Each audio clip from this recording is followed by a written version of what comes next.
qu'il y a une raison. Il y a une raison. Alléluia. Combien ont eu des parents qui les punissaient quand ils étaient pas sages? Ça vous est arrivé? Est-ce qu'ils avaient raison? Ah oui, ils avaient raison. Alléluia. Est-ce que Dieu nous aime? Oui, il nous aime. C'est un bon papa. Alléluia. On va partager la parole.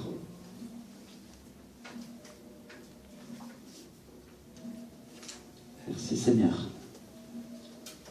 Alléluia. Alléluia. David nous dit en Genèse au chapitre 1, on va prendre les versets 28. Genèse chapitre 1, verset 28. Il nous dit, Dieu créa l'homme et la femme. Il y a avec moi et la femme. La femme n'est pas sans l'homme devant le Seigneur. Et il leur donne un premier ordre. Et il les bénit. Et il leur dit, soyez féconds. Dites avec moi, féconds. Multipliez, remplissez la terre et l'assujettissez. Et dominez sur les poissons de la mer, sur les oiseaux du ciel et sur tout animal qui se meut sur la terre. Et Dieu dit, voici, je vous donne tout herbe portant de la semence et qui est à la surface de toute la terre. Et tout arbre ayant en lui du fruit d'arbre et portant de la semence, ce sera votre nourriture. Dites avec moi, ce sera votre nourriture. Alléluia. En d'autres mots, il leur dit, soyez prospères. Alléluia. Soyez prospères. Portez du fruit pour le Seigneur. Ça, c'est un ordre que Dieu a donné à tout homme, à toute femme. C'est pour ça que je disais que Dieu a créé l'homme et la femme. Que la femme n'est pas sans l'homme devant le Seigneur. Dieu le donne à chacun d'entre nous. Que nous soyons prospères et que nous portions du fruit pour Dieu. Alléluia. Alors tourne-toi vers ton frère, vers ta soeur et dis-lui gentiment, tu dois porter du fruit. Tu dois porter du fruit. C'est nécessaire que tu portes du fruit. Alléluia. Et la Bible nous parle de toutes sortes de bons fruits. Dites avec moi des bons fruits. Et Dieu leur donne un deuxième ordre. Il leur dit dominer sur les poissons, dominer sur les oiseaux, dominer sur tout animal qui se meut sur la terre, dominer sur tous les animaux. Donc maintenant, mes frères et sœurs, est-ce que tu penses que Dieu t'est simplement intéressé à ce que nous soyons plus forts que les animaux? Bien sûr que non. Parce que sinon, il nous aurait fait plus forts qu'eux, tout simplement. Bien sûr, Dieu a fait ça par sécurité, pour que les animaux ne nous fassent pas de mal. Mais il l'a fait aussi pour une autre raison. Et en d'autres mots, il était en train de leur dire dominer sur tout ce qui est animal. Alléluia. Il y a plusieurs niveaux de lecture dans la Bible, vous le savez.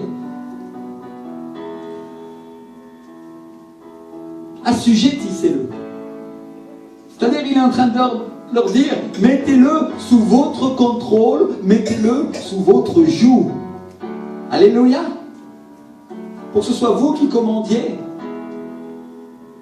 votre esprit, votre vrai vous. Pour que ce soit mon Saint-Esprit qui commande, dit le Seigneur. Assujettissez-le. Vous ne comportez pas comme des animaux qui cherchent seulement à manger, seulement à boire et à être les plus forts.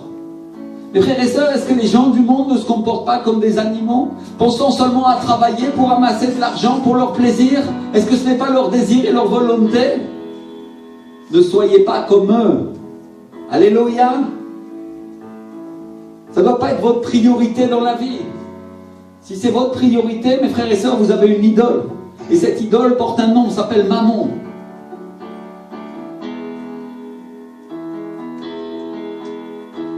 Donc on est en train de parler de marcher par l'esprit. Dites moi, marcher par l'esprit. Et pas de marcher selon la chair. On est en train de parler de faire les choses telles qu'elles sont écrites dans la parole de Dieu. Si on regarde la Bible, la troisième chose que Dieu nous dit, il dit, voici, je vous donne toute herbe portant de la semence et qui est à la surface de toute la terre, et tout arbre ayant en lui du fruit d'arbre et portant de la semence, ce sera votre nourriture. C'est avec ma nourriture.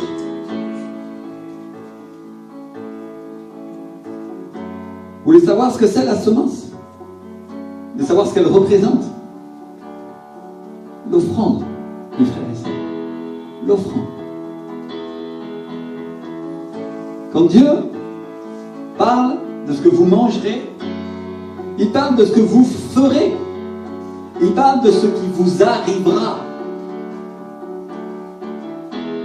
C'est-à-dire, Dieu a prévu une semence pour que nous la semions et pour que nous récoltions aussi le fruit de cette semence. N'est-ce pas que la Bible dit que nous récolterons tout ce que nous avons semé? Bien sûr, tu vas me dire, pasteur, il y a toutes sortes de semences. Oui, c'est vrai. Ce que tu fais, comment tu agis quand tu es dans l'église ou en dehors de l'église, c'est une semence. Comment tu traites tes frères et sœurs, c'est une semence. Si tu évangélises ou tu n'évangélises pas, c'est une semence. La manière dont tu considères Dieu, c'est une semence. Alléluia. La manière dont tu sèmes des offrandes à Dieu, c'est une semence aussi. Alléluia. Quelle est l'offrande de ton cœur? Qu'est-ce que tu offres à Dieu? C'est de ça que le Seigneur est en train de nous parler. Alors bien sûr, aucun agriculteur est assez fou pour manger toute sa semence. Au contraire, il en garde pour la semer. Alléluia. On a oublié tout ça un petit peu parce qu'on travaille dans des bureaux, on travaille dans des endroits comme ça, on travaille dans des supermarchés et on n'est plus en train de semer la terre, non. Mais mes frères et sœurs, jusqu'à encore il y a 50 ans, c'était tellement évident pour les gens. Tout le monde comprenait le semeur sorti pour semer, n'est-ce pas? Et les oiseaux mangent ce qu'ils sèment. C'est-à-dire, le paysan, qu'est-ce qu'il faisait quand il faisait sa récolte? Il la mettait dans un grenier, il la stockait, il s'arrangeait pour qu'elle soit à l'abri de toutes les bestioles qui allaient les manger. Et après, il se nourrissait de cette semence, mais il en gardait une partie importante pour la ressemer. C'est avec moi la ressemer. Pourquoi? Parce que s'il ne faisait pas ça, il savait que l'année d'après, il n'aurait rien. Et mon frère, ma soeur, la nature nous enseigne exactement sur les choses de Dieu. Si nous semons toute notre semence et que nous la mangeons, mes frères et sœurs, qu'est-ce qui va se passer? Tu vas manger quoi l'année prochaine? C'est très simple. C'est évident.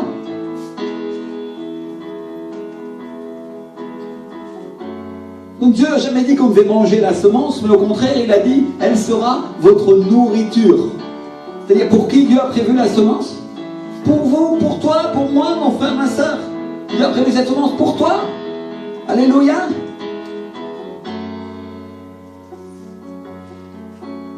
Et Dieu le dit dans un sens naturel et dans un sens spirituel. Naturel, ça va être ce que vous mangez, n'est-ce pas? Et spirituel, ça va être la manière dont vous agirez, la manière dont vous sèmerez la semence que je vous ai donnée, dit le Seigneur. Alléluia. Si Dieu te donne sa parole et que tu ne la sèmes pas, enfin, ma soeur. Si Dieu te donne son argent et que tu ne le sèmes pas, mon frère, ma soeur, tu vas manger quoi l'année prochaine? Vous comprenez ce que j'essaie de dire? Aujourd'hui, on est dans un cours pour les adultes chrétiens. Alléluia. Pas pour les gens qui se disent être chrétiens et disent « Ah oui, nous serons toujours bénis même si nous faisons tout ce que nous voulons. » Ça, c'est pas la vie chrétienne, mon frère, ma soeur. Ça n'existe pas dans le royaume de Dieu. Nous sommes bénis si nous faisons la volonté du Seigneur. Alléluia. Et parce qu'il nous aime, il nous fait grâce, il nous accorde la surabondance. Dites avec moi la surabondance.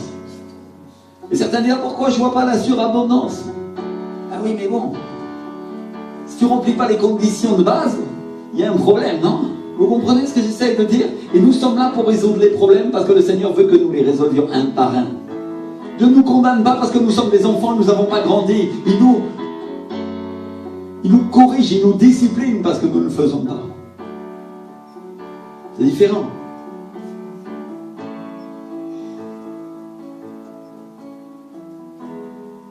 Et donc, cette semence va conditionner le fait que vous receviez. Dites avec moi, elle conditionne. Celle dans ton champ, ça ne pousse pas vraiment tout seul. Parce que qui sait qu'envoie la pluie? C'est Dieu. Et la pluie arrose la semence que tu as fait pousser, et elle pousse. Mais dans les champs, quand tu as semé cette semence, qu'est-ce qui se passe? Il y a des oiseaux qui viennent la manger. Il y a des semences qui pourrissent. Il y a des semences qui sont mangées par des petites bêtes, n'est-ce pas? Ça veut dire quoi? Que pour récolter, il faut semer beaucoup. La Bible nous parle d'abondance, n'est-ce pas? Alléluia! Vous comprenez ce que j'essaie de dire? Les paysans le savaient. Ils savaient que s'ils ne semaient pas beaucoup, ils ne récolteraient rien.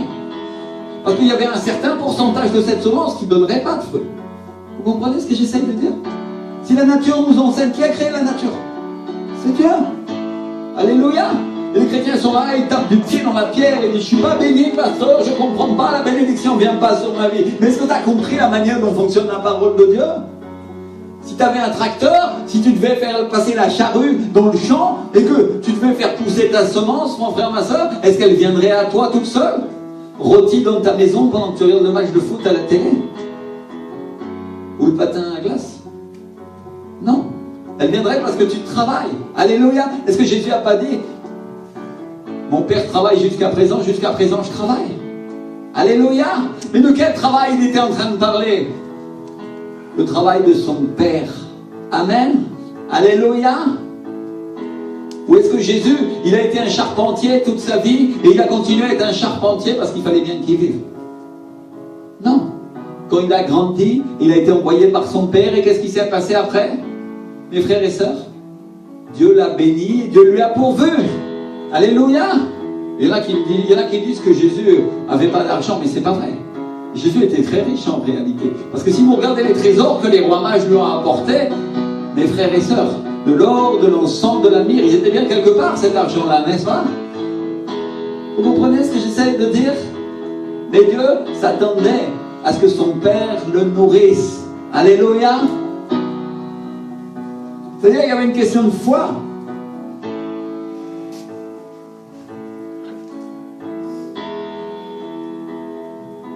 Et donc je vais vous poser une question. Pourquoi vous voulez que Dieu vous nourrisse avec la parole si vous ne la semez jamais? Réfléchis. Si tu ne la partages jamais à personne? Ou pourquoi tu veux que Dieu te donne plus d'argent si tu ne le sèmes jamais et que tu ne donnes pas ta dîme à Dieu? C'est pareil. C'est le même principe. C'est une question de principe. Mes frères et sœurs, Dieu veut nous bénir. Veut nous donner de l'argent. Et il veut nous donner la parole pour que nous vivions. C'est sa volonté. Alléluia. Et Dieu va nous donner plus de paroles, plus d'argent et plus de bénédictions si nous semons. Vous comprenez? Aujourd'hui, on est là pour grandir. Dites avec moi, grandir. Grandir. Ça veut dire on passe à classe supérieure. On n'est plus des bébés qu'on prend dans les bras et quand ils commencent à pleurer, le pasteur vient et dit, t'inquiète pas, ça va aller.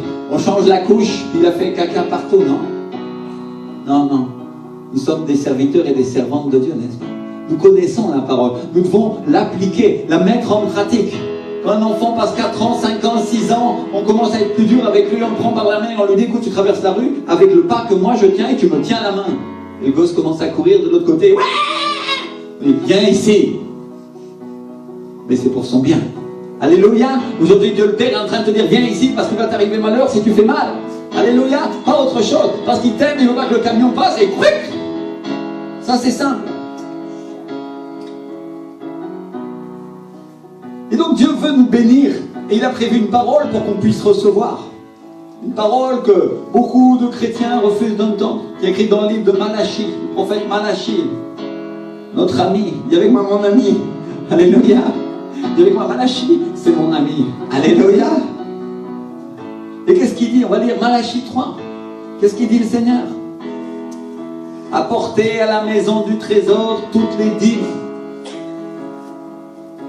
Il ne dit pas juste la dîme, il dit toutes les dîmes. Il est en train de dire la dîme de tout. Tout ce que tu gagnes, tout ce que Dieu te donne. La dîme de tout. Afin qu'il y ait quoi? De la quoi? De la nourriture dans ma maison. Dieu est en train de parler de sa maison. Alléluia. Il ne parle pas encore de la tienne. Et donc on doit apporter cette nourriture, où ça? À la maison du Seigneur, c'est-à-dire à l'église. C'est ça la parole que Dieu a prévue pour que nous soyons bénis, n'est-ce pas? Et c'est le seul verset dans la parole de Dieu qui dit: mettez-moi de la sorte à l'épreuve. C'est-à-dire, testez-moi pour voir si c'est vrai. Et il ajoute: et vous verrez si je n'ouvre pas pour vous les écluses des cieux. Vous verrez si je ne répands pas sur vous la bénédiction en abondance. Dites avec moi: la bénédiction en abondance. Qu'est-ce que Dieu nous promet? La bénédiction. Il dit: si tu fais ça, tu auras ça.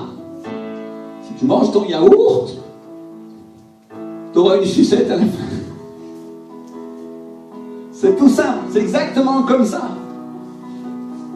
Certains d'entre nous, on est là, on a le d'avoir et je ne veux pas ouvrir à la parole.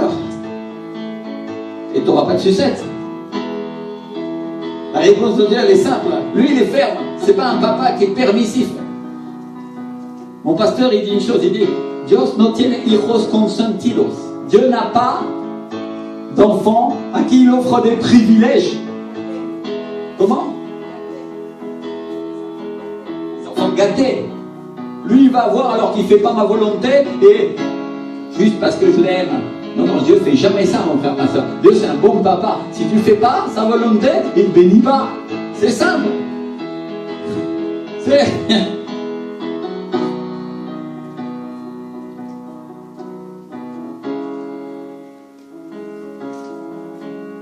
Et vous verrez si je n'ouvre pas pour vous les écluses des cieux, vous verrez si je ne répands pas sur vous la bénédiction en abondance.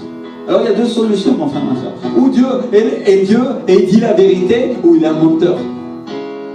Et selon la manière dont tu te comportes avec lui, je vais être très clair. Tu le fais passer pour menteur, ou tu le fais passer pour véritable. Vous comprenez ce que j'essaye de dire? Si Dieu dit qu'il est ton sauveur et qu'il te sauvera, et tu es dans une circonstance terrible et tu dis, et tu es en train de dire, te désespérer comme les gens du monde qui n'ont pas de sauveur, tu fais passer Dieu pour menteur. Et ça nous arrive à nous parfois. Parce qu'on se désespère, parce qu'on a peur, parce qu'on craint. Ça veut dire qu'on est encore des petits enfants. Mais quand on commence à être à la viande, on commence à être plus fort, mes frères et sœurs, on ne fait pas passer Dieu pour un menteur. On proclame, on croit et on obtient ce qu'il a pour nous. Alléluia. Et donc tu as deux solutions, tu as deux choix qui se présentent à toi, mon frère, ma soeur. Où tu crois la volonté du Seigneur et ce que dit sa parole, et il dit la vérité parce que sa parole est la vérité. Et je peux t'annoncer, je ne sais pas combien de versets qui vont te le prouver, et c'est suffisant et tu le sais. Et où il est véritable, où il l'est pas.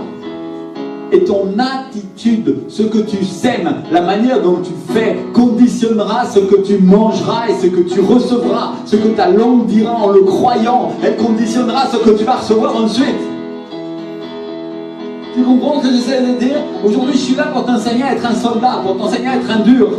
Il vient la volonté de l'ennemi et il vient t'écraser le découragement et toi tu t'affrontes en face et tu dis non, ça n'arrivera pas parce que le Seigneur a dit comme ça et je crois comme ça et c'est ce que j'obtiendrai et je l'obtiendrai, oui. Et il vient qu'un frère et sœur charnel et il vient te dire le contraire et toi tu dis non parce que mon Dieu est un grand Dieu et il est puissant et tu obtiens, mon frère, ma soeur, tu obtiens.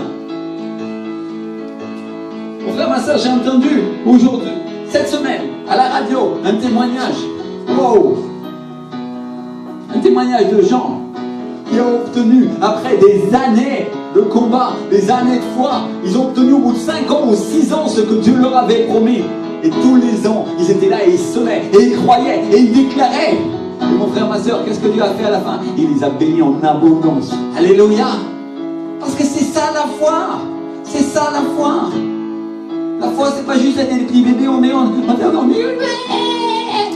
oui, ça nous arrive au début, et gloire à Dieu, parce que nous sommes gardés par l'Église qui nous garde comme une maman. Alléluia. Mais il y a un moment où on grandit, et nous obtenons, et nous devenons des guerriers, et nous recevons l'héritage d'Abraham, l'héritage céleste, la bénédiction en abondance. Alléluia. Est-ce que c'est pas ce que nous voulons? Mon frère, ma soeur, je suis sûr que tu es venu dans cette église en disant je veux être dans une église qui est bénie, je veux être dans une église qui reçoit, je veux savoir et je veux recevoir ces choses de l'esprit. Tu veux savoir la manière de les recevoir? La voilà. Alléluia. Le royaume de Dieu appartient aux violents. Dis avec moi, violents.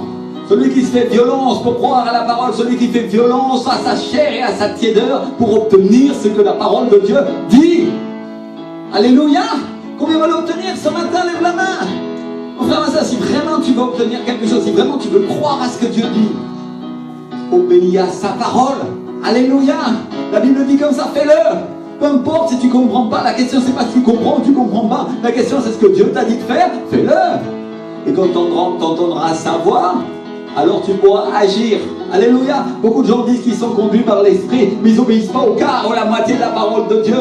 Et après ils disent qu'ils entendent la voix du Seigneur. Mon frère, ma soeur, ils n'entendent rien du tout. Je ne sais pas ce qu'ils entendent, mais ce n'est pas Dieu. Parce que tu entends Dieu, tu commences à l'entendre quand tu commences à faire sa volonté, quand tu commences à obéir à sa voix. Alléluia. Quand il commence à te donner une chose, il te le dit une fois, et la deuxième fois, tu finis par le faire. Alors Dieu commence à te parler un peu plus, et il dit, ok, mon fils, ma fille est attentif, il écoute ma voix, reçois ma bénédiction, reçois, maintenant tu vas agir comme ça, et tu vas faire ceci, et tu vas faire cela. Dieu attend que nous soyons des gens fidèles. Alléluia. Dis avec moi, fidèles. Si la Bible dit que la fidélité de Dieu est permanente, même quand nous sommes infidèles, il est fidèle. Alléluia. Ça veut dire quoi? Dieu, il ne va pas te condamner. Il n'est pas un Dieu de condamnation, il est un Dieu de solution. Mais il est un Dieu qui va te secouer les bretelles et qui va dire, mon frère, ma soeur, mon fils, ma fille, agis comme je te dis et tu seras béni. Alléluia.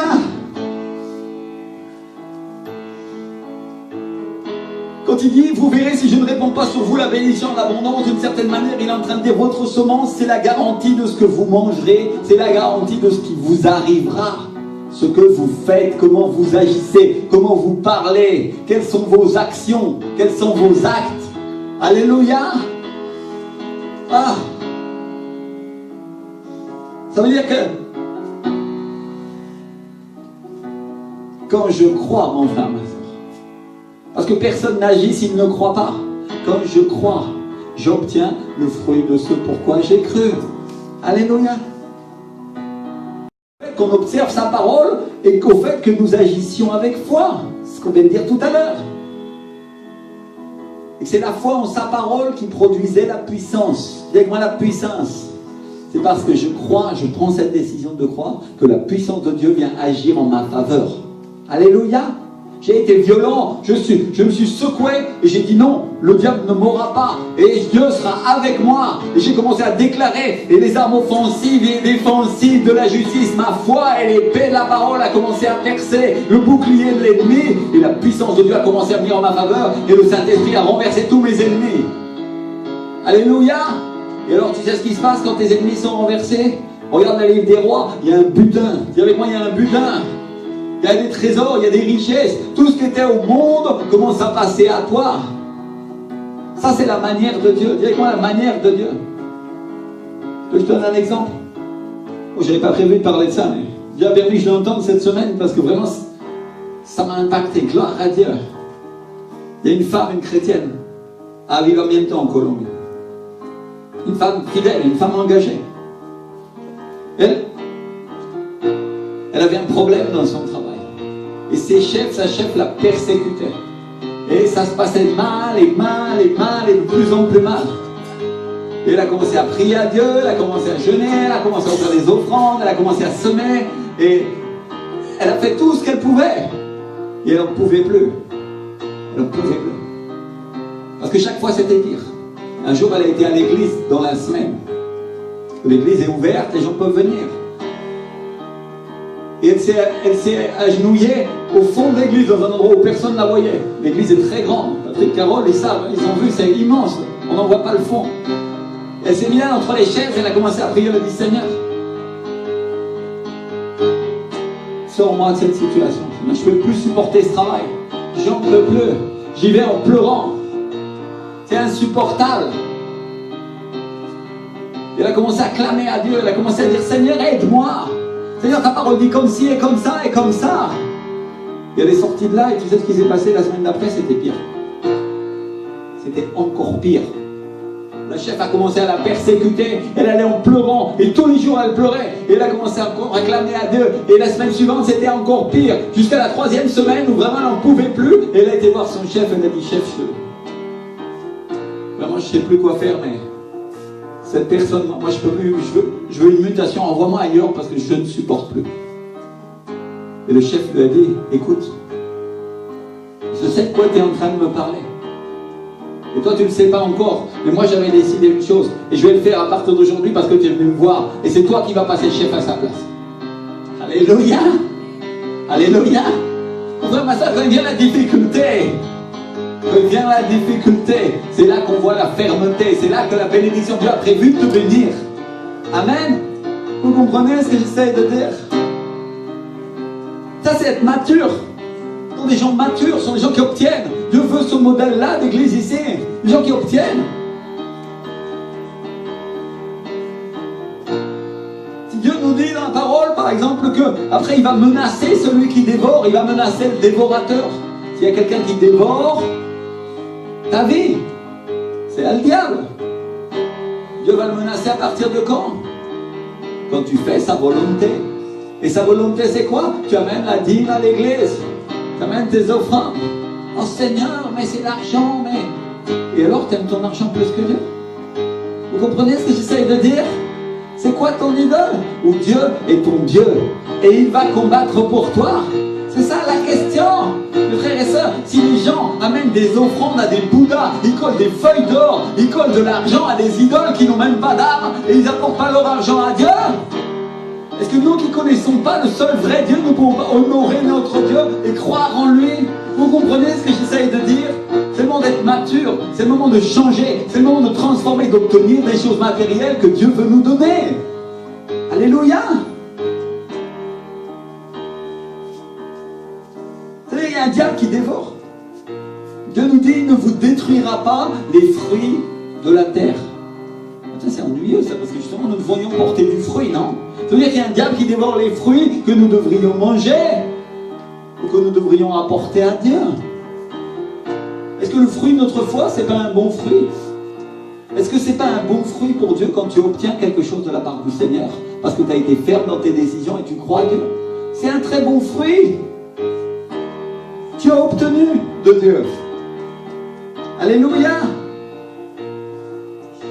Et autrement dit, qu'est-ce qu'il est en train de nous dire le Seigneur? Ta semence, c'est la garantie que celui qui détruit tes fruits, c'est-à-dire le diable, ne les détruira pas. Puisque je viens pour toi, dit le Seigneur. Puisque je reprends ce dévorateur. Alléluia. Combien mettent leur foi en Dieu aujourd'hui et disent, Seigneur, je veux être ferme en toi, tu es celui qui me pourvoit. Parce que là, on est tous des souffres-douleurs, des souffres-misères. Ah, quel problème il m'est encore arrivé aujourd'hui. Mon frère, ma soeur, si nous ne croyons pas la parole et nous la mettons pas en pratique, c'est comme si on laissait les armes à la maison. C'est pareil.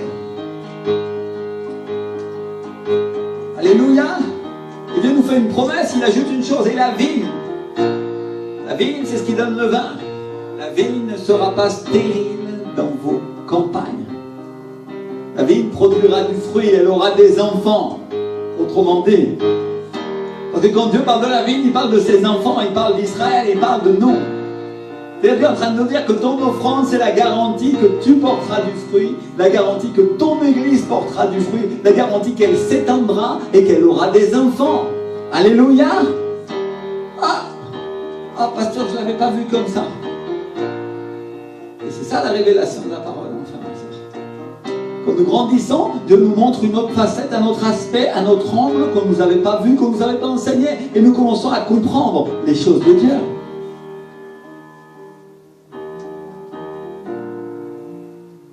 Je vais vous partager une conversation que j'ai eue avec un ami pasteur. Il y a quelques années. Déjà 1 ou 2 ans. Un jour, il m'a dit, pasteur, avant, les gens de mon église n'étaient pas généreux. Ils ne donnaient pas leurs dîmes, ils ne donnaient pas leurs offrandes. Ils n'étaient pas généreux avec Dieu. Et Dieu les a retranchés. Il m'a dit à moi. Il dit, en quelques années, il a fait partir ces membres qui n'étaient pas généreux et il les a remplacés par d'autres personnes qui ont commencé à être généreuses avec Dieu. Oh Seigneur. Et il dit maintenant, mon église est généreuse.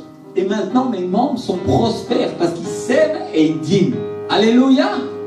Vous comprenez ce que j'essaie de dire? C'est-à-dire Dieu, il a laissé partir ceux qui n'avaient pas la foi et il a amené des gens qui avaient la foi à leur place. Tout simplement. Enfin, c'est pas parce que je parle de l'argent que ça ne s'applique pas à d'autres choses. Hein. Parce que si tu n'as pas la foi pour les autres choses, c'est pareil. Hein. C'est pareil. Alors, frères et sœurs, est-ce qu'on ne croit pas que si on limite notre main, Dieu va limiter aussi sa main avec nous? Si la Bible dit qu'on est mesuré avec la même mesure avec laquelle nous mesurons, c'est-à-dire la même valeur que nous accordons à la parole de Dieu, la même valeur que nous accordons à ses serviteurs, à ses servantes, la même valeur que nous accordons à Dieu. Ah, j'accorde tant de valeur à la parole, Dieu dit ok, tu recevras en fonction de cette valeur que tu accordes. J'accorde tant de valeur à mon pasteur, au serviteur de Dieu, voilà cette valeur que toi tu vas recevoir. Selon ce que tu mesures, tu seras mesuré. J'accorde tant de valeur à Dieu, alors je recevrai en fonction de cette valeur que je lui accorde. Alléluia. Et la Bible nous dit aussi que si nous donnons, il nous sera quoi? Donner. Alléluia. Dis avec moi, si je donne, il va mettre donner. Alléluia. C'est parce qu'on ne prêche pas, c'est parce qu'on n'enseigne pas que le peuple de Dieu, il n'a pas la connaissance. Si tu donnes, Dieu te donnera. Alléluia. C'est ça. La Bible nous dit une bonne mesure, serrée, secouée, qui déborde et conversera dans votre sein. Alléluia. Conversera dans votre portefeuille, conversera sur votre compte. Si ton offrande est spirituelle, sera versée sur ton compte céleste. Si elle est matérielle, sera versée sur ton compte terrestre, mon frère, ma soeur. Alléluia. Vous comprenez ce que j'essaye de dire? Chaque domaine a son action et son interaction. J'adore et je loue Dieu. Ça va m'être tenu comme crédit dans le ciel pour mon amour pour Dieu. Et Dieu va m'aimer en retour. Il va me mesurer avec cette même mesure. Alléluia. Je pourvois à sa maison, je pourvois à l'église parce que j'ai de l'amour pour son œuvre. Dieu va me mesurer dans mes finances personnelles parce que je suis en train d'agir dans ce domaine. Alléluia. Si j'ai de la miséricorde pour les autres et de la compassion et que je vais leur prêcher l'évangile et je les amène à l'église, Dieu me donnera beaucoup d'enfants pour me réjouir. C'est simple. Chaque domaine a sa bénédiction. Alléluia.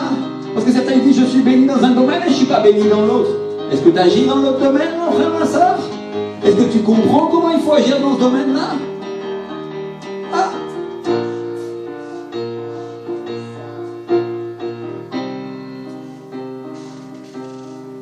Et si Jésus lui-même enseigne et a donné tant de paroles à propos des offrandes,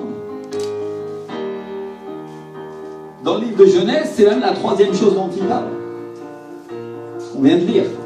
Sûrement parce que c'est une part importante du culte, n'est-ce pas? Vous comprenez ce que j'essaye de dire? Sûrement parce que c'est une part importante de l'honneur que nous accordons à Dieu. Ce même pasteur avec qui je discutais, il m'a raconté l'histoire d'une de leurs leaders, une jeune femme. C'est une jeune femme qui évangélise. Elle est super. Elle bosse pour Dieu. Elle croit, elle est fidèle. Elle s'aime. Elle est généreuse avec nous. Un jour, elle est venue me voir. J'étais invité là. Et c'est même pas moi qui prêchais ce jour-là. Et un jour, elle est venue me voir et elle m'a donné une offrande. Elle m'a dit, pasteur, recevez ça. Parce que je sais que vous vous occupez des âmes. Et je sais que vous allez être bénis. Et Seigneur, je veux ma bénédiction. Alléluia. Ce jour-là même, elle a reçu l'onction devant moi. Je n'étais pas en train de ministrer. Je n'étais pas en train de prêcher. Mais le Saint-Esprit est sorti de moi. Bam, elle était remplie de l'Esprit et est tombée par terre. Alléluia. Mais je veux vous dire encore une chose. Cette femme-là, je ne dis pas parce que c'est à cause de l'offrande qu'elle m'a offert à moi. Parce qu'elle offrait des offrandes à beaucoup de serviteurs de Dieu. Elle honorait beaucoup les serviteurs de Dieu. Et son pasteur, il m'a dit une chose. Il m'a dit, je ne sais pas comment ça s'est passé, mais du jour au lendemain, Dieu a doublé son salaire. Enfin, ma soeur, ma fille, elle est fidèle. Elle offre donc... Elle travaille pour Dieu, elle offre ses offrandes, elle sème, elle enseigne l'évangile, elle prêche, elle gagne des âmes, elle obéit à Dieu en tout. Est-ce que Dieu ne peut pas la bénir? Bien sûr que oui. Alléluia. Combien elle a dû offrir de semences et combien de fois elle l'a fait pour l'obtenir? J'en sais rien. Dieu le sait et c'est entre elle et Dieu. Alléluia. Mais moi je sais une chose, elle avait la foi et elle a fait. Alléluia. Elle n'a pas fait une fois, elle n'a pas fait 2 fois, elle a fait 10 fois, 100 fois, 1000 fois, le nombre de fois qu'il faut pour que Dieu puisse la bénir. Et là, je te parle d'une offrande matérielle qui a reçu un résultat comment? Matériel. Alléluia. On enseigne tout ici dans l'église pour que tout le peuple de Dieu puisse entrer dans la connaissance. Alléluia. Merci Seigneur. Parce que sinon on va nous dire, oh les chrétiens sont pauvres, ils sont jamais bénis, ils sont jamais prospères. Bien sûr que si, ils sont prospères quand ils obéissent à la parole. Et quand ils croient. Alléluia. Quand ils croient. Donc il y a une chose qu'on doit comprendre, c'est qu'on ne sait pas quelle offrande va déclencher notre bénédiction. Peut-être qu'elle se met depuis des années. Mais parce qu'elle était fidèle, ce jour-là, Dieu l'a bénie. Alléluia. Est-ce que c'est à cause de l'offrande qu'elle m'a offert à moi ou à cause de l'offrande qu'elle a offert à un autre serviteur? Je ne sais pas. Mais à un moment, Dieu s'est rappelé de ses offrandes, comme dit la parole, et il a dit, elle, reçois ta bénédiction. Alléluia. Comprenez? Rappelez-vous de Corneille. Vous avez un exemple dans la parole de Dieu. Corneille, c'était un Romain. Il n'était même pas juif. Il n'appartenait pas au peuple de Dieu. Mais il a reçu une vision. Et dans cette vision,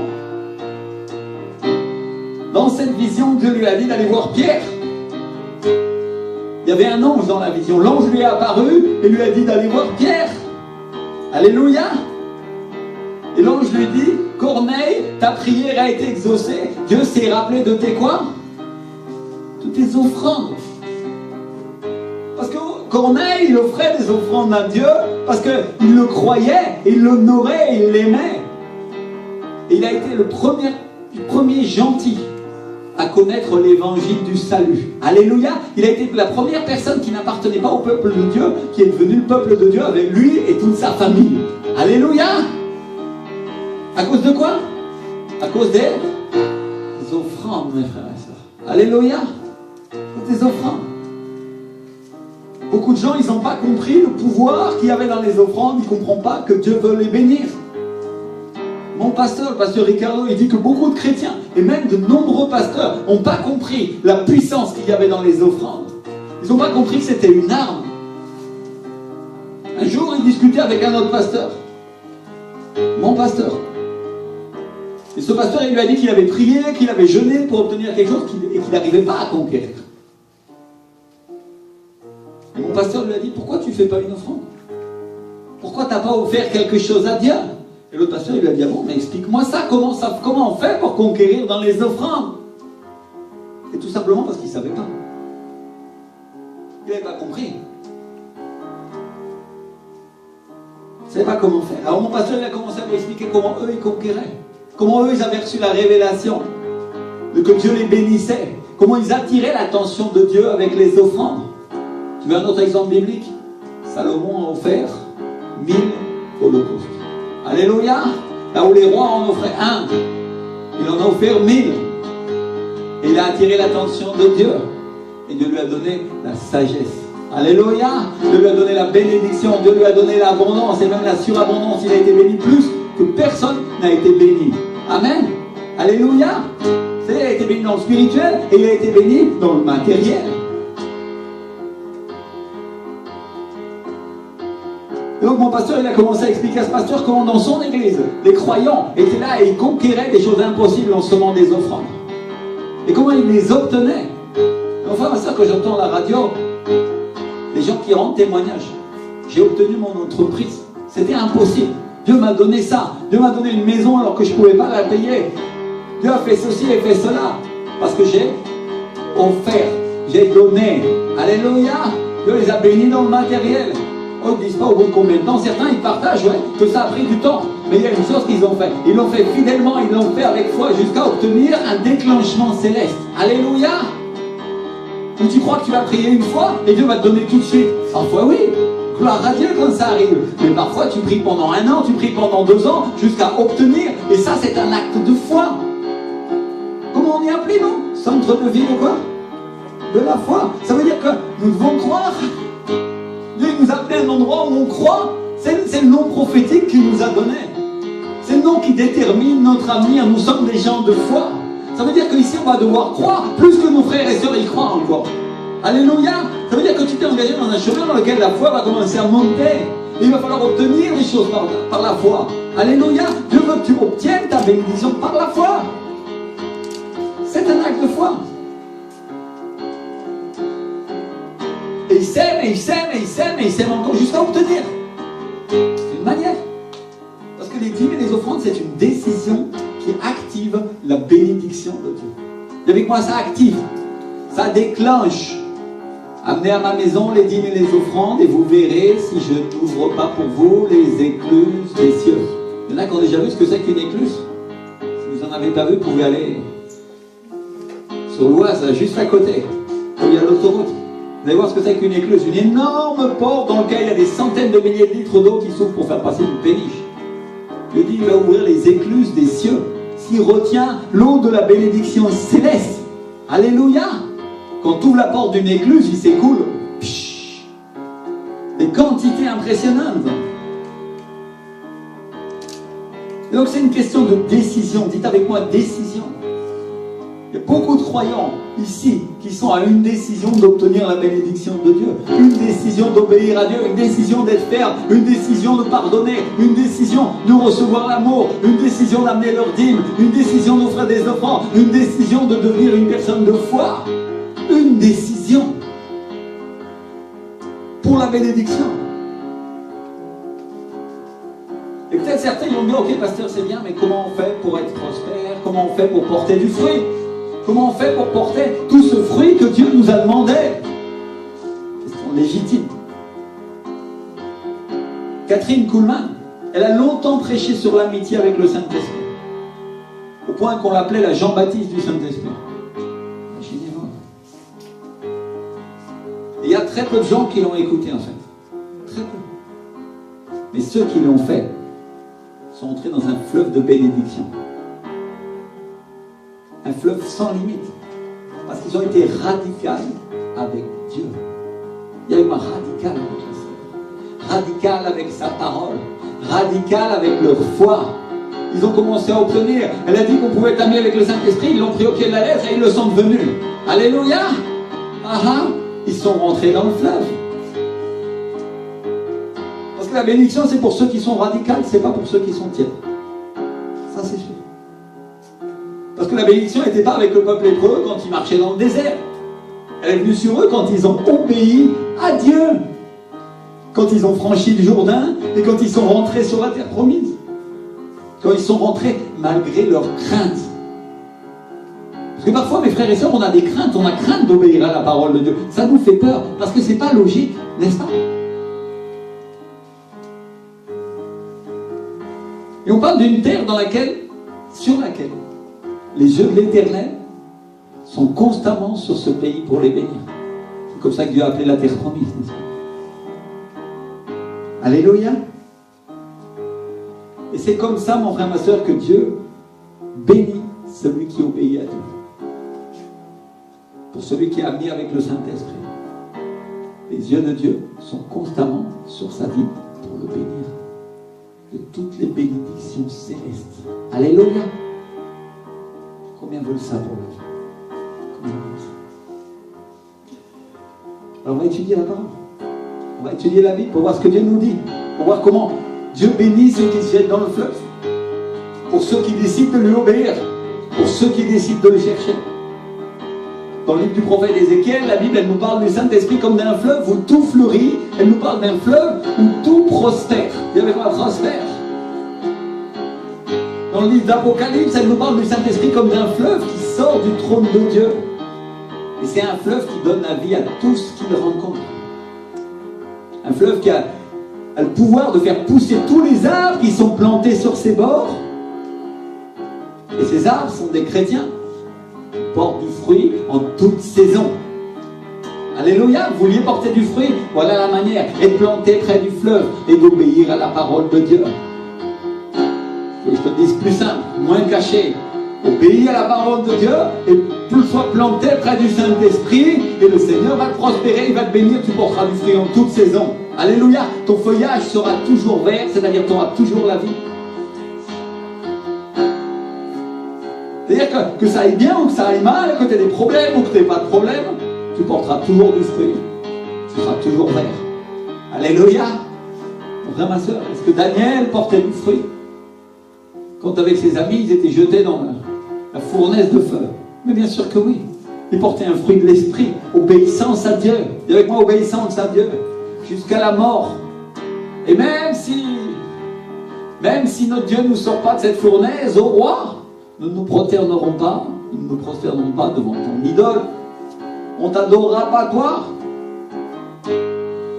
Fruit de l'obéissance à Dieu. Alléluia. Ça, c'est ce qui arrive quand on se jette dans le fleuve de Dieu. Dis avec moi, le fleuve de Dieu.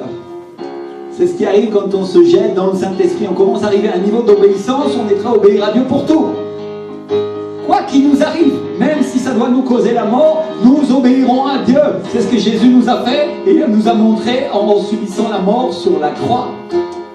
Mort à sa volonté, mort à sa chair. Il a dominé ce qui était animal dans sa vie et il a commencé à vivre selon l'Esprit. Et l'Esprit du Seigneur voulait une seule chose, qu'il meure à la croix pour que nous soyons rachetés et que nous soyons sauvés avec lui. Alléluia. Voilà un fruit de l'Esprit qui est le roi des fruits de l'Esprit, c'est le salut, mes frères et sœurs. C'est la chose la plus importante. Dieu va faire des miracles, Dieu va bénir nos finances, il va nous prospérer, il va nous faire grandir, on va devenir des chrétiens solides. Mais il y a une grande chose qu'il va faire, il va apporter le salut à beaucoup.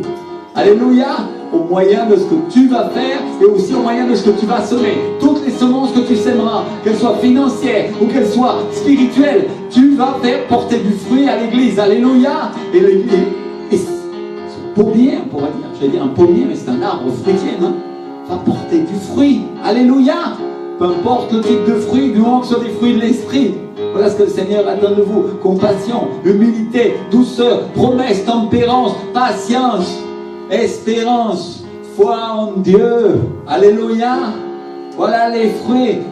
J'ai pas obtenu, Seigneur, j'ai pas obtenu, pasteur, mais peu importe parce que je vais l'obtenir. Et ça va durer le temps que ça dure, mais à la fin je sortirai de l'épreuve et je sentirai même pas la fumée. Alléluia. Voilà un homme de foi, voilà une femme de foi, solide, remplie de l'esprit. La Bible nous dit aussi autre chose sur le fleuve de Dieu. En Genèse au chapitre 2, elle nous parle d'un fleuve divisé en 4 bras. Qui sont 4 caractéristiques du Saint-Esprit.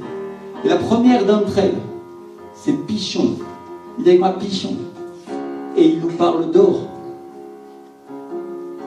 Tout de suite après avoir créé l'homme et la femme, tout de suite après leur avoir donné des ordres, tout de suite après leur avoir donné l'ordre de prospérer, Dieu plante un jardin dans lequel il y a un fleuve qui sort d'Éden avec 4 bras pour arroser ce jardin. Vous imaginez le système d'arrosage impressionnant que Dieu a mis en place dans son jardin? Alléluia. Il n'était pas arrosé par des tuyaux Gardena, hein. Il était arrosé par des fleuves. Il était arrosé par un fleuve qui est le Saint-Esprit. Et le premier de ces fleuves, le premier de ces bras, c'est Pichon. C'est avec moi Pichon. C'est la première chose que la Bible nous dit. C'est la première chose qu'elle nous dit à propos du Saint-Esprit. Elle dit le nom du premier, Pichon, c'est en Genèse chapitre 2 verset 11, c'est celui qui entoure tout le pays d'Avila, où se trouve l'or. L'or de ce pays est pur. Alléluia. Et Pichon, c'est un mot hébreu qui veut dire augmentation. Il y avait quoi? Augmentation. Ça, c'est la première chose que Dieu veut nous révéler sur la personne du Saint-Esprit. Le Saint-Esprit augmente tout ce que nous avons, spirituellement et matériellement. Alléluia. Augmente. Pichon, c'est le fleuve du Saint-Esprit, c'est le bras du fleuve qui amène la croissance, qui amène l'augmentation à tout ce qu'on a. Et plus de bénédictions, plus d'onction, plus de personnes sauvées dans l'église. Alléluia. Augmentation de la quantité de gens, augmentation des qualités des membres, augmentation du compromis, augmentation de la bénédiction dans ta vie. Alléluia. Augmentation de tes finances, prospérité. Sois un chrétien prospère. Quand tu te jettes dans le bras du fleuve du Saint-Esprit qui est Pichon, mon frère, ma soeur, tu vas commencer à porter du fruit. Tout va augmenter. Tout va augmenter. Ta foi va augmenter. Tu croiras en Dieu et ça augmentera. Tes finances augmenteront. Chaque chose que tu feras augmentera. Alléluia. Par une augmentation. Merci Seigneur. Si on regarde Obed-Édom, dont on parlait dimanche dernier, dont Dieu avait béni toute sa maison à cause de leurs alliances, à cause de la personne du Saint-Esprit dans sa vie, dans sa maison, de sa présence. Dieu a amené une croissance matérielle à tout ce qu'il avait. Dis avec moi matériel. C'est-à-dire, on peut dire qu'Obed-Édom a expérimenté ce fleuve, il a expérimenté Pichon. Alléluia, il est rentré dans une prospérité dans sa maison, parce que la Bible dit, Dieu a béni toute la maison d'Obed-Édom et tout ce qu'il avait. Dieu l'a béni spirituellement et matériellement.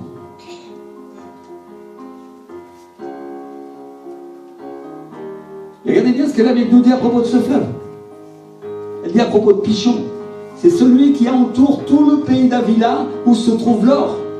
C'est-à-dire, elle nous parle d'un pays où il y a de l'or. Elle nous parle d'un pays où se trouvent les richesses. La Bible ne manque pas de nous signaler, elle ne manque pas de nous préciser, l'or de ce pays est pur. Alléluia. Pour ceux qui pensent que les richesses c'est mauvais, Dieu parle des richesses qui lui appartiennent. Alléluia. À moi appartient l'or, à moi appartient l'argent, dit le Seigneur. Alors aujourd'hui, je suis venu pour mettre par terre la théologie du diable. La religion qui nous enseigne, qui nous fait croire que l'argent c'est quelque chose de mauvais. Ou que demander de l'argent à Dieu c'est quelque chose de mauvais. Ou qui essaye de nous faire croire que Jésus refuse de nous bénir. Ça c'est pas vrai. Il veut nous bénir. C'est son but de nous bénir. Alléluia. Et je vais le faire avec la parole. Je vais le faire en prenant la Bible. Et d'abord je vais prendre la Reina Valera en espagnol qui est l'équivalent de Louis II, qui est la version la plus populaire, la plus courante. Et elle traduit l'or de ce pays est bon. Dites avec moi est bon. Alléluia. C'est une bonne chose. C'est aussi ce que traduit la version Darby en français, quand elle dit l'or de ce pays est bon.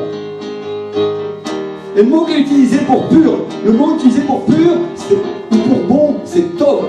Tov, c'est un mot hébreu qui veut dire bon, qui s'utilise pour décrire quelque chose de bon, quelque chose de bien, des bonnes choses. Mais quand il est utilisé comme adjectif, il veut dire abondance, agréable, réjouir, bénéfice et bénéfique, bon, heureux, faveur, réussite, fertile, joie, bon, meilleur, miséricordieux, plaisir, prospérité qui déborde un doux trésor. Alléluia. Voilà ce qu'est le fleuve de Dieu pour toi. Il est top, il est bon. Voilà mes frères et sœurs ce que Dieu est en train de nous dire. Cet or, l'or du pays d'Avila, est quelque chose de bon. C'est une bonne chose qui amène l'abondance. C'est une chose agréable, c'est une chose qui réjouit. C'est quelque chose de bénéfique pour nous. Quelque chose de bon qui nous rend heureux, qui nous accorde la faveur. Combien veulent la faveur de Dieu? Alléluia, la faveur des hommes aussi. Dieu dit qu'il accorde la faveur des hommes également. C'est quelque chose qui nous donnera la joie. Quelque chose qui va nous apporter la réussite, qui nous rendra fertiles. Quelque chose de beau, quelque chose de meilleur. Quelque chose qui est une miséricorde de Dieu, mon frère, ma soeur. Quelque chose qui va nous faire plaisir et qui donnera du plaisir aux autres. De nous voir bénis. Quelque chose qui va nous rendre prospères, quelque chose qui déborde, quelque chose de doux et un trésor. Combien avez vu le fleuve du Saint-Esprit comme ça, mes frères et sœurs? Voilà la bénédiction de Dieu. Alors là, tout de suite, on comprend mieux pourquoi Dieu nous dit qu'il nous donne sa bénédiction et qu'il n'y ajoute aucune tristesse. Mon frère, ma sœur, une bénédiction qui va nous faire plaisir, une bénédiction qui enrichit, une bénédiction qui nous donnera la joie, une bénédiction qui apportera de la joie aux autres. Rien à voir avec ce que Dieu a donné. Rien à voir avec ce que le monde nous dit, n'est-ce pas? Est-ce que ce n'est pas la caractéristique du Saint-Esprit, celle d'apporter la joie? Alors, intéressant, on doit comprendre une chose. C'est la volonté de Dieu de nous donner de l'argent. Et Dieu se réjouit en nous bénissant, y compris matériellement. Et quand on reçoit cette bénédiction, nous recevons sa joie. Alléluia.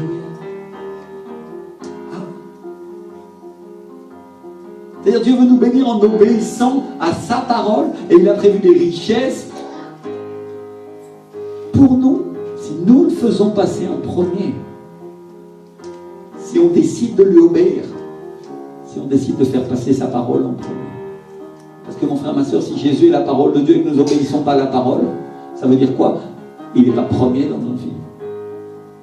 Vous comprenez ce que j'essaie de dire?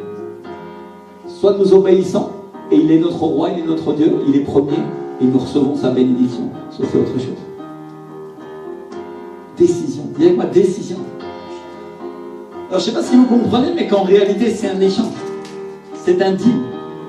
Dieu nous propose de lui obéir.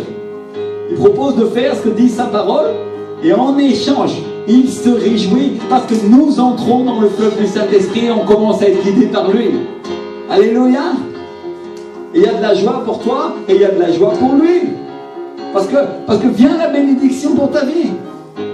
C'est parce que Dieu se réjouit en voyant ses enfants bénis.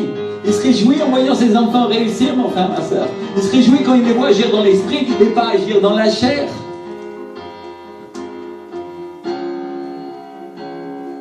Merci Seigneur. J'aimerais qu'on comprenne une chose. Quand Paul et la parole de Dieu nous disent réjouissez-vous en voyant les diverses épreuves, réjouissez-vous en voyant les persécutions. Combien ont déjà lu ces choses-là? On a toujours du mal à se réjouir dans ces moments-là, n'est-ce pas? Réjouissez-vous en voyant venir les problèmes parce que votre récompense est grande. Il y a beaucoup de chrétiens qui ont compris cette parole en disant c'est vrai parce que nous serons bénis au ciel. Et c'est ce que la parole dit, c'est vrai, nous allons être bénis au ciel. Alléluia! Mais mes frères et sœurs, moi je vous dis aussi que nous allons être bénis sur la terre. Parce que c'est la volonté du Seigneur. Alléluia! Je vous dis aussi que vous allez voir des résultats sur la terre quand vous obéissez à la parole de Dieu, parce que la parole de Dieu nous le dit, elle nous l'enseigne clairement.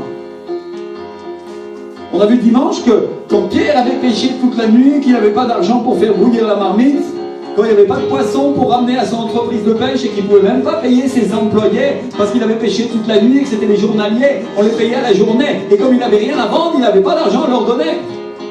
Il était dans le caca. Il ne savait pas quoi faire. Et à ce moment-là, mon frère, ma soeur, c'était rien d'autre que Dieu qui avait préparé une bénédiction pour lui. Il faut être spirituel pour voir et comprendre ces choses-là. C'est sur la terre.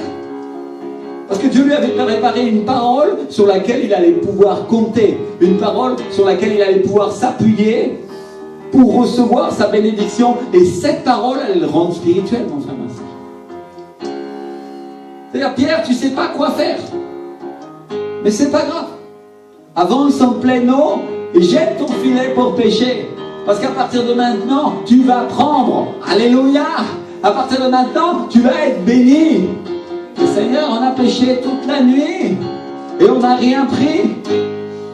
Et Pierre le fait quand même, alors que ça défie toute logique, ça défie sa logique humaine. C'est une folie, mais il le fait et il y a tellement de poissons que son filet se met à craquer. Et c'est le moment où Pierre tombe à ses pieds, il tombe aux pieds de Jésus et il lui dit, Seigneur, retire-toi de moi parce que je suis un homme pécheur. C'est-à-dire, il tombe à ses pieds en tremblant, saisi d'épouvante devant le miracle qui vient de se passer. En un instant, il est riche. Quelques minutes plus tôt, il était pauvre. Il n'avait pas les moyens de payer. Il n'avait même pas de quoi manger. Comme il était fatigué, la seule chose qu'il voulait faire, c'était rentrer à sa maison pour se reposer, pour attendre des jours meilleurs. Peut-être un jour, Dieu me bénira plus tard. Pourquoi je vais aller à l'église aujourd'hui? Enfin, ma soeur, Dieu a prévu de te bénir aujourd'hui. Il a prévu de donner ta bénédiction aujourd'hui. Alléluia! Et Dieu avait préparé une parole qui allait non pas seulement le tirer de la situation dans laquelle il se trouvait, mais il avait préparé une parole qui allait lui permettre de le suivre. Il avait préparé une parole qui allait réjouir le Père, parce qu'il allait la suivre. Et ça allait réjouir le Père parce qu'il allait avoir le courage de s'y jeter. Alléluia! Il y avait pas le courage. Une parole qui allait lui donner pichon. Une parole qui allait lui permettre de jeter dans le fleuve. Alléluia! Merci Seigneur. Et donc, la parole que Dieu avait préparée, non seulement elle allait le rendre riche matériellement, mais elle allait le rendre aussi riche de l'esprit. Vous avez vu la première chose qui arrive quand il vient la bénédiction matérielle surnaturelle à Pierre? La première chose, il y a une repentance. Seigneur, éloigne-toi de moi parce que je suis un homme pécheur. Il reconnaît ses péchés. Il dit, oulala, il est Dieu. Alléluia. Certains disent, non, s'il y a une bénédiction financière, alors nous allons faire des bêtises avec. Non, c'est l'inverse qui se passe. Mon frère, ma soeur, la bénédiction de Dieu, Dieu n'y ajoute pas de tristesse. Quand Dieu te bénit et te prospère, il y a quelque chose qui fait que tu te rends compte qu'il est Dieu et ta foi augmente. Alléluia. Et tu commences à reconnaître et à dire, Seigneur, j'ai tant de choses mauvaises en moi et je ne le mérite pas, parce que tu reçois en même temps la révélation du Saint-Esprit de qui il est et de qui tu es toi. Alléluia.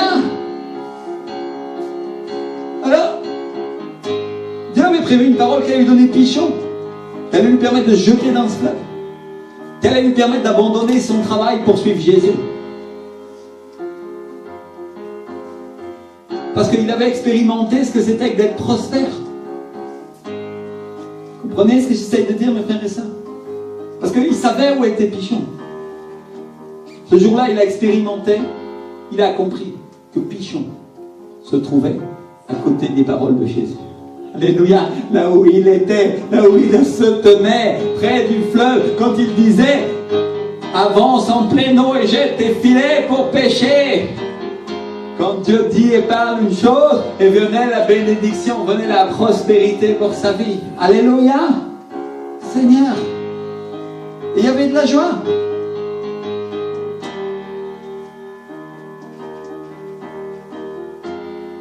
Il avait expérimenté ce que c'était que d'être prospère en un instant. Il avait expérimenté qui était Jésus. Alors il était tranquille d'une chose.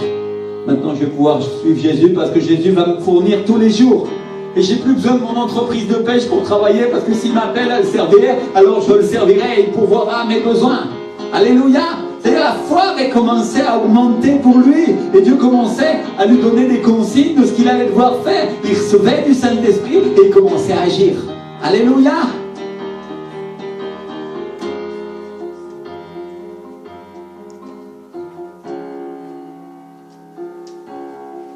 Et maintenant on comprend mieux peut-être ce que nous a dit le Saint-Esprit il y a quelque temps quand il a dit « Je vais vous donner Pichon ». Alléluia. Moi, je me souviens qu'il a dit « Il y a une augmentation ». Il y a une augmentation qui éclate. Elle est rapide et elle vous rendra fertile. Combien se souviennent de cette parole? Alléluia. La parole, elle se souvient. Je me souviens. Et Dieu était en train de nous dire « Je vais vous donner le fleuve qui augmente ». Je vais vous donner le Saint-Esprit et vous allez vous jeter dedans et vous allez être fertile. Alléluia. C'est-à-dire vous allez porter du fruit. Maintenant mes frères et sœurs, écoutez bien la parole. Dieu va vous donner des paroles. Il va vous donner des paroles que vous devrez réaliser. Il va vous donner des paroles que vous devrez croire. Et c'est avec ces paroles que vous avez marché, et c'est avec ces paroles que vous allez croire, parce que ces paroles que je vous ai données vont s'accomplir, dit le Seigneur. Alléluia. Quand j'écrivais cette prédication, le Saint-Esprit m'a dit, dis-leur que ces paroles qu'ils vont entendre vont s'accomplir. Il faut bien vouloir entendre ces paroles, mes frères et sœurs. Lève-toi et commence à prier. Lève-toi et commence à dire, Seigneur, ta parole, ta volonté, cher Saint-Esprit,